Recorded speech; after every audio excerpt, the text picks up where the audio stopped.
Hello! Hello. Hi. Greetings. We were supposed to do it together. Yes, it's not working. We are working on it. So I really welcome you to our first episode of our Flamecast, which has the title From Hiding to Holding. Yes, this is actually one of the description topics. Not description topics, it's actually something that we've used in Esther I to explain it on our socials, at the moment YouTube, just to give an actual foundation of what we both pillar upon. And what I mean by pillar upon is that what we've grown from is from hiding and then actually being able to now hold ourselves, our union better, and also the energetic infrastructure around us that bit better as well. Yeah, and everything started basically in the morning, so I had really this feeling to bring this topic in because it's so hot and always was actually in the last month while we traveled through certain eco-villages or projects, or also were living with people or families, and we found similar patterns. So going back to this morning, I was really triggered and found that I really have to speak out things and not hide, because when I'm hiding I cannot hold myself in the space which I'm here to do. And I also had the tendency to hide from, how is it called? From situations that are uncomfortable, where things needed to speak out, to be spoken out, because there was still a fear in me to be kicked out, or to be beaten again, or also be persecuted, or something like that. So especially here in this place, it happened already several times. And so I decided to make this episode about this topic. And now I lost my thread already. It's okay, so then I will attempt to re-thread. So for me, being in this place, we touched upon it in the introduction podcast, that this is actually a place where I started my routing and my journey on this actual island of Madeira. And funny enough, we have now full circled back into the actual same island, the same property, same communal dynamics that at the energetic foundation level has decided to actually remain the same. And of course, it didn't decide. It's also an intelligent cooperation, if you will, by the human nodes, the pillars that are actually architecting it, each nuance to each nuance. And this is a place actually that I found myself when I was hiding. I found myself almost in an inorganic lure outside of my own primary path. And this was one of the flashing lights that back then, some years ago, actually got me. It's like the crow when it's seeing the glistening gold, if you will, or the shining object, it just cannot help itself. And doop. So I found myself here, and I found myself in a place where actually I was just having a big fudge around my eyes. And so this only supported hiding. And at the time I thought I was the bee's knees. I thought I was in a new destiny strain, a new path of actually living a greater depth, but I was actually living a more intoxicated shallowness. I was not really rooted. I was subsequently very vulnerable to the synthetic material hosted by the energetics of humans around me. And eventually I just got displaced, segmented, and actually it just added volume to the fractures of my emotions that were still not felt and integrated here. Funnily enough, you see, hiding actually can just become more intense when you're in an environmental space that doesn't give you an upward spiral, but kind of degrades you into a artificial descent. Yeah, which is basically just a morphogenetic pattern in the society anyway. So I also want to come back that we lived in another eco-village, also in Portugal, on the mainland for a while. And also there we could see that there were several projects on the land that were started and not finished. And of course, in a way, mostly it's a matter of money, and it's also a matter of the one who is leading the project or who started the project, that we found as a very interesting factor, or not interesting, very important factor, because if these people, mostly they have money first, and this gives them the position to have these landscapes and building the housing and inviting the volunteers and showing to outside how super everything is, but in the inside it kind of feels disconnected. It's not really caring about the place, the people or the animals. It's not really taking care of things. And we were just, how is it?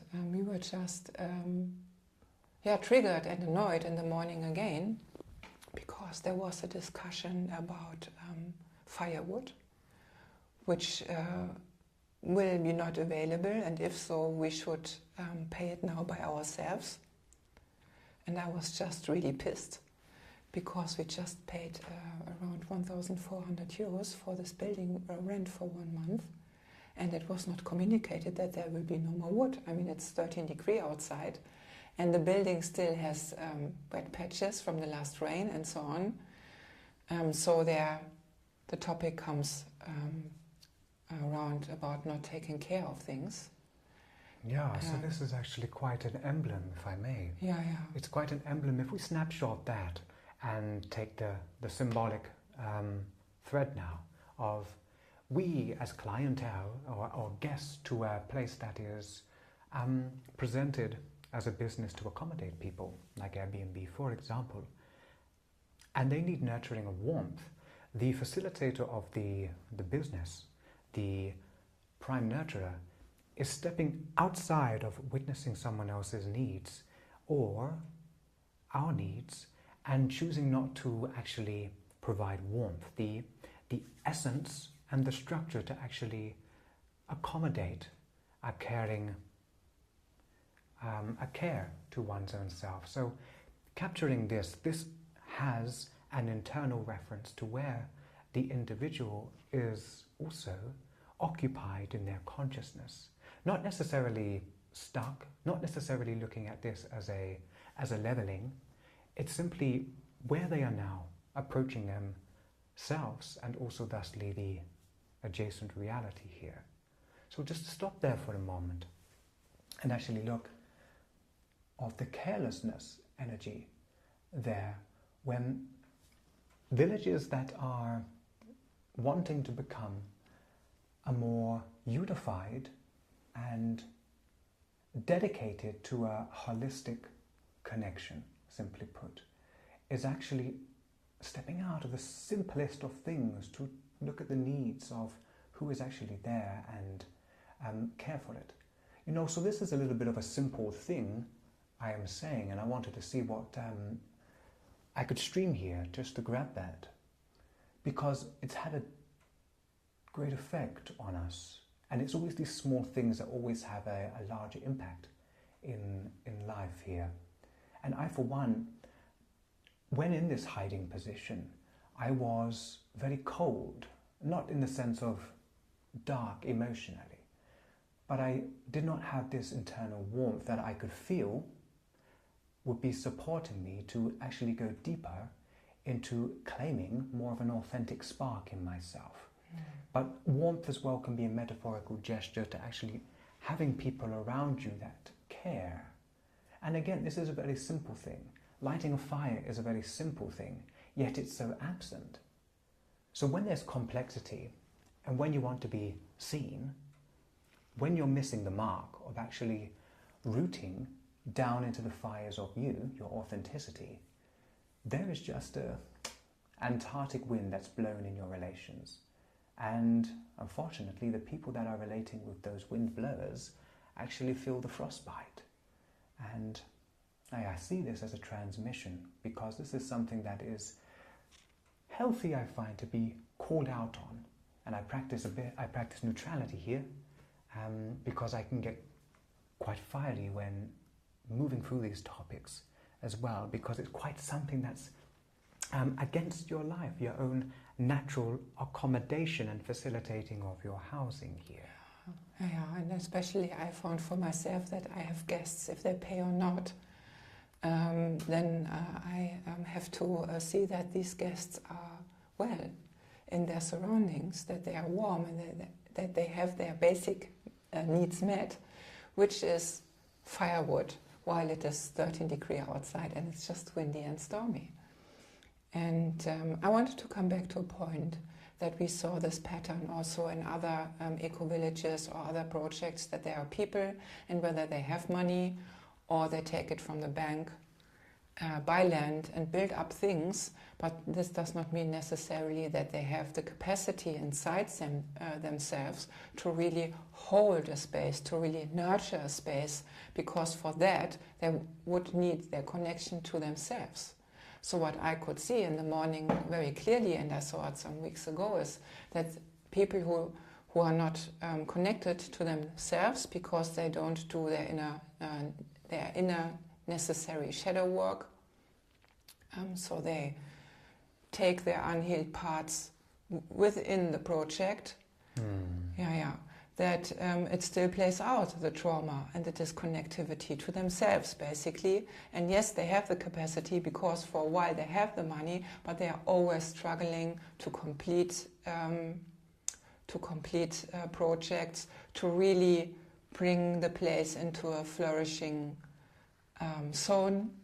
So sometimes it takes years and nothing really happens, because there are underlying parts, or at least I see this here, and it's also with businesses. You can see it very often that people, they want to be seen, and this is their motivation to build up a place like this, and not because they know in which time we are on the planet. And yes, they have maybe an understanding how it should be, but they cannot really bring their potential out, because they are hiding their emotions, they are hiding their trauma, they are hiding their pain, and they are also not being willing to confront that, because then they are streaming the same frequencies that run through society. For example, like it is here, the emperor. I mean, we are on the island actually, and that's very interesting to see that this emperor archetype is building up the land, but is not wanting to connect to the needs which the land has, the animals. It's all put there as a function to, oh look, that's mine, I created it, but it's a lack of depth, it's not really breathing and living. Yeah, when things aren't living and breathing, we then dip into it an artificial, holographic weightlessness. Yeah, exactly. So they think they do something different than in the normal society context, but they carry the frequencies into their projects because they have not done their inner work. That's not blaming. Most of them, they don't know. It's just very unconscious. And that is this is really bringing the unconsciousness forward and not doing what these places should be for. Yeah, by ethos. Yeah. So then this negative ego criteria just simply comes in, and it begins to actually act as, unfortunately, a poison. And it's vesseled by these people, that you're speaking about, I'm seeing. And this becomes currents of overlay throughout the environment, and it begins to take up space. It actually begins to take up breath. And so the original purpose of these places can't oxygenate and fertilize due to that. You see? Yeah, and it attracts people who have the same frequency, who are also hiding and who also want to hide in this project. You see, so it just goes. Yeah. It goes as a perfect union. And yeah, exactly. And then the place is hijacked, and everyone is like, "Oh, we are in Netherlands. It's all love and rainbow unicorn, and we having this permaculture project." And it's like, okay, but come on, guys. But there's no real feeling when you go behind that. When you don't play the game, when you don't step outside of your own body, you actually stay present and you actually remain in the reality of what the energy, the feeling is actually saying. And this comes from the nervous system. I am learning deeper. Quite interesting as well. I said this to Esther before we came on the camera, and she thought this would be a good point to actually punch in to here. And 2 eco projects we have been to have actually hosted an undressed woman mannequin, that which you would see in clothing stores. And they are just tossed to the side. They are tossed in a place that the people have forgotten about. One of them was just on their side with sticks and so forth. The other one is just in an abandoned dome, quite filthy, downtrodden, and it's just used at the moment for storing things. And also it hasn't really gone anywhere. But what I'm saying is that the feminine current in these places where there is supposedly, or not supposedly, really an inverted masculine current leading the show, and not man, but the masculine energy, is just tossing the feminine energy aside, but leaving it undressed, completely abandoned, vulnerable. So this also dips into what's happening within the field, morphogenetically and individually.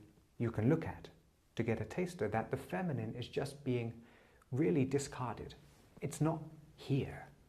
That tenderness, that deep interconnected creativity, the waterfall-like of source-inspired streaming whereby it's taken care of to anchor and then step into the environmental purpose and intention of such projects, has been left to the wayside. And I thought that would be rather precise to highlight that, because it's gone noticed by myself. Yeah, and exactly this nurturing that is missing. So whenever you come to any projects, it's very easy actually to see it if they are real or not. Yeah. And for me it's just easy right now to tap into the field of disconnectivity, and it's just brought in here. It's just brought in other projects too we saw, and we are here to just not live the inverted stuff. No, strengthen the organic signal. Yeah, to strengthen the organic signal, and then it also makes me not wonder that we bump onto the boundaries, so to say, of that inverted structure. It makes totally sense. Yeah, the invisible brick walls that they say are not there, but we have the bruises to show it. Yeah. So anything else for this episode? No, I just really like that sentence that you brought forward. I think it was from hiding to holding. From hiding to holding, from disconnection to deliverance. From disconnection to deliverance, and from shadow to sovereign. Yes, exactly. Just remembering our own catchy lines here for Kristara. So work in progress here, you know. And just an ending here, you know. We touched upon it in the introduction. We're also seeing how these episodes, one could say, dawn into existence. So we are creating it not from improv, but from structural openness, so we can see what actually wants to stream in, and just allowing the raw moments to really give emotional, untouched aspects that not people are speaking about in the simple and mundane areas of life. Yeah, because they are uncomfortable. And one thing is really to be comfortable in the uncomfortable. Ooh. And being able to hold it, Yeah. but in this manner, to hold yourself. So I was really shaky, I was really triggered in the morning. I had this already several times here on the place. And come now to the conclusion to ask for a chat. Yeah, so that last moment, gate of expression. Yeah. Really seeing that actually what my feelings are is a reality, it's real, and they have verified place in life. And I'm actually going to take myself into, at the moment, the task to bridge me to you, to let the energy move because it's not had the chance to. So without any outcome, but with purpose, anchoring through my body because it feels it needs to. So. And we need true leadership. We don't need this fake leadership, which we have already for hundreds or thousands of years. We need the true stuff now. Yeah. So I hope you enjoyed and actually felt in your body the simple reflections of simple life experiences, but seeing the major fundamentals that are absent in the so-called ordinary life. Yeah. That unfortunately does not make it so ordinary and actually makes it sometimes quite upside down, topsy-turvy, and a bit abysmal. Yeah, and in case I would also be interested if you have similar experiences maybe in your life, on your working space, or when you share communal spaces. I know there are a lot of communities who have similar problems or solutions, depends. And maybe you want to leave us a comment.